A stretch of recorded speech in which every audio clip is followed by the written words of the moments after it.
यदि आप प्रेत बाधा, भूत प्रेत का भय, तंत्र टोना, नजर दोष, ग्रह बाधा, मानसिक अशांति या अपने घर में लगातार नकारात्मक वातावरण महसूस करते हैं तो सनातन में भगवान श्री नृसिंह की उपासना को अत्यंत प्रभावशाली माना गया। आज के इस वीडियो में हम भगवान श्री नृसिंह के 3 दिव्य मंत्रों का विधि विधान, जप, हवन तथा पारंपरिक प्रयोग विस्तार से जानेंगे। आज का यह वीडियो विशेष रूप से उन साधकों के लिए है जो श्रद्धा, नियम और मर्यादा के साथ भगवान नृसिंह की आराधना करना चाहते हैं। वीडियो को अंत तक अवश्य देखें क्योंकि अंत में मैं संपूर्ण प्रयोग क्रमबद्ध रूप से बताऊंगा।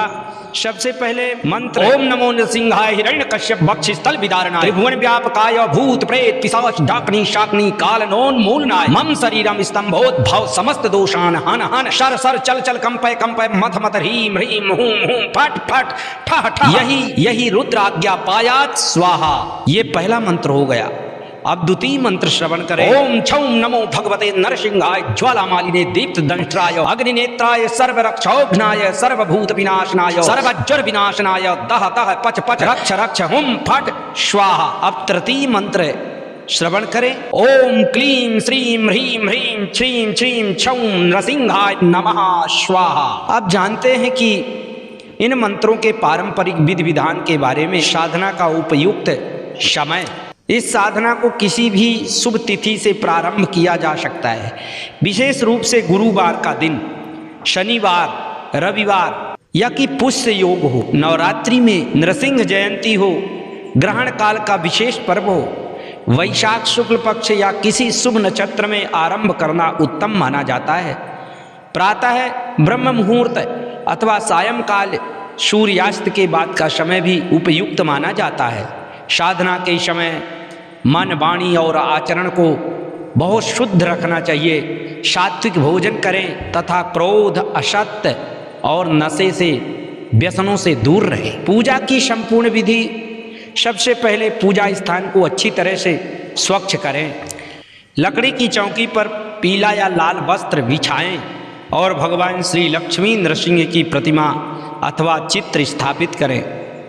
इसके बाद पूजा प्रारंभ करें। सबसे पहले भगवान का स्नान कराएं। यदि प्रतिमा धातु की है तो स्वच्छ जल, पंचामृत तथा पुनः गंगा जल या स्वच्छ जल से स्नान करा सकते हैं। यदि चित्रपट है तो केवल पुष्प और जल का प्रतीकात्मक अर्पण करें। इसके बाद भगवान को स्वच्छ वस्त्र अर्पित करें। चंदन, केसर, कुमकुम से तिलक करें। भगवान को पुष्प, अक्षत, तुलसी दल परंपरा के अनुसार जो उचित हो धूप, दीप और नैवेद्य अर्पित करें। नैवेद्य में फल, मिश्री, गुड़, खीर या सात्विक प्रसाद अर्पित किया जा सके जो पाने में उत्तम और श्रेष्ठ हो। इसके बाद दोनों हाथ जोड़ करके भगवान से प्रार्थना करें, हे प्रभु श्री लक्ष्मी नृसिंह, मेरी श्रद्धा आप स्वीकार करें। मेरी साधना में आने वाले सभी विघ्नों का नाश करें तथा मुझे धर्म मार्ग पर चलने की शक्ति प्रदान करें। सूक्ति में कहते हैं धर्मम चर, धर्म का आचरण करना चाहिए, धर्म का पालन करना चाहिए। सबसे बड़ा धर्म क्या होता है? सबसे बड़ा धर्म है आत्मनः प्रतिकूलानि परेशान समाचरेत। जो बात अपने को अच्छी नहीं लगती वो दूसरे से भी नहीं करना चाहिए, दूसरे का अनिष्ट नहीं सोचना चाहिए। यही सबसे बड़ा धर्म होता है। आसन एवं घेरा बंधन करना चाहिए। अपने लिए कुछ ऊन या स्वच्छ आसन बिछाए, या कि मृगचर्म हो या कि कंबल हो। कपड़े का आसन, लकड़ी का आसन और पत्थर के आसन पर बैठ करके साधना जब तक निषेध मानी गई है, उसमें सिद्धि प्राप्त नहीं होती। इसलिए साधन भी हमारा पवित्र होना चाहिए, अच्छा होना चाहिए। और साधना के दौरान एक ही आसन का प्रयोग करना श्रेष्ठ माना जाता है। परंपरा के अनुसार अपने चारों ओर जल, अक्षत या कुश से प्रतीकात्मक सुरक्षा घेरा बनाया जा सकता है। यह साधक को एकाग्रता और साधना की मर्यादा का स्मरण कराता है। इसके बाद कुछ क्षण शांत बैठ करके भगवान श्री नृसिंह का ध्यान करें। अपने मन में भगवान को तेजस्वी, सिंह मुख, अग्नि के समान, प्रकाशमान भक्तों के रक्षक तथा धर्म की रक्षा करने वाले स्वरूप में स्मरण करें, क्योंकि नृसिंह भगवान का जो स्वरूप है आवेश और उग्र है। अब दिए गए तीनों मंत्रों को एक साथ या अलग अलग जप भी कर सकते हैं, लेकिन एक साथ करते हैं तो ज़्यादा ऊर्जा मिलती है। इस साधना में लगभग 1100 मंत्र जप करने का विधान बताया गया है। जप कैसे करें, माला कैसी होनी चाहिए, तो उसके विषय में चर्चा करते हैं। माला कमल गट्टे, स्फटिक या तुलसी की माला का उपयोग किया जा सकता है। प्रत्येक मंत्र का उच्चारण स्पष्ट और श्रद्धापूर्वक और एकाग्र मन से करें। कहते हैं फुरे मंत्र जप करे दुराऊ। हमारा मंत्र तभी फलदायी होता है जब उस मंत्र में हमारी श्रद्धा होती है। बिना श्रद्धा के, श्रद्धा गुरु की वाणी में, डॉक्टर वैद्य की दवाई में, सदगुरु वैद्य वचन विश्वासा, इनके वचन वाणी में विश्वास करना चाहिए, तभी फल की प्राप्ति होती है। जप के दौरान बार बार इधर उधर ना देखें, मन भगवान के चरणों में स्थिर रखें। यदि बीच में किसी कारण से उठना पड़े तो पुनः आचमन कर शुद्ध होकर के आसन ग्रहण करें। आचमन जो जल और आचमनी रहती है चम्मच, उसको यदि बीच में उठना है, बोलना है, तो पहले आचमन करके और फिर बोलें, और जब उठें तो आसन के नीचे जल गिरा के उसको माथे पे लगाएं, उठ के जाएं, और फिर पवित्र से हाथ पैर धो करके और फिर आकर के आसन ग्रहण करें, आचमन करके, और फिर साधना में जप में लग जाना चाहिए। जब समाप्त होने पर भगवान को प्रणाम करें और प्रार्थना करें, हे श्री नृसिंह देव, यदि मेरे उच्चारण या विधि में कोई त्रुटि गलती है तो उसे आप क्षमा करें और मेरी भक्ति स्वीकार करें। मैं आपका आवाहन, ध्यान, जप कुछ भी नहीं जानता, सिर्फ मेरी श्रद्धा आपके चरणों में है, ऐसा भगवान के सामने दीन बन करके स्मरण करना चाहिए। आवाहनम न जानामि न जानामि तवार्चनम पूजाम चैव न जानामि क्षम्यताम परमेश्वरो। हे प्रभु, मुझे क्षमा करें यदि किसी भी प्रकार की त्रुटि मन से, वाणी से, किसी भी काया से किसी भी प्रकार की होती है तो भगवान क्षमा करते हैं। नृसिंह देव, यदि मेरे उच्चारण में कोई त्रुटि हुई हो तो उसे क्षमा करें, मेरी भक्ति को आप स्वीकार करें। जप साधना के बाद में हवन का विधान होता है। मंत्र जप पूर्ण होने के बाद उसी मंत्र से हवन किया जाता है। जिस मंत्र को आपने जप किया है, हवन कुंड स्थापित करें। हवन सामग्री में परंपरा के अनुसार समिधा कहते हैं लकड़ी को। हवन सामग्री जैसे तिल है, जव है, चावल है, गाय का घी है, कमलगट्टा है, गुग्गल है, और भी पदार्थ हैं, दिव्य, सुगंधित, मीठा है। ये सब हवन में प्रयोग, सात्विक हवन में सामग्री का उपयोग किया जाता है। अग्नि प्रज्वलित करें, अग्निदेव का पूजन करें। अब प्रत्येक आहुति के साथ में उसी मंत्र का उच्चारण करते हुए अंत में स्वाहा बोल करके आहुति दें। ध्यान रखें, स्वाहा बोलते समय जैसे स्वाहा बोलें, स्वाहा कहने से अग्नि का मुख खुलता है और हा कहने के बाद में बंद हो जाता है। तो ध्यान रखना चाहिए कि स्वाहा शब्द के उच्चारण में हमारी आहुति अग्नि में पड़ जानी चाहिए, तभी उसका फल मिलता है। और इस प्रकार से अग्नि का पूजन करके स्वाहा बोल करके आहुति दे। श्रद्धा और सामर्थ्य के अनुसार 108 या अधिक आहुतियाँ दी जा सकती हैं। 108 से कम तो न हो, अधिकम से अधिकम फलम, ज़्यादा से ज़्यादा आहुति हो जाएगी तो अधिक फल होगा। आप चाहे तो अधिक आहुतियाँ दे सकते हैं। आपने कुल देव देवी की आहुतियाँ भी लगा सकते हैं। हवन के समय मन में भगवान श्री नृसिंह का तेजस्वी स्वरूप स्मरण करें। हवन पूर्ण होने पर पूर्ण आहुति दें तथा भगवान का धन्यवाद करें। हवन के पश्चात एक स्वच्छ पात्र में जल रखें। अब उसी मंत्र का श्रद्धापूर्वक 11, 7 अथवा 5 संख्या में जप करते हुए उस जल को अभिमंत्रित करें।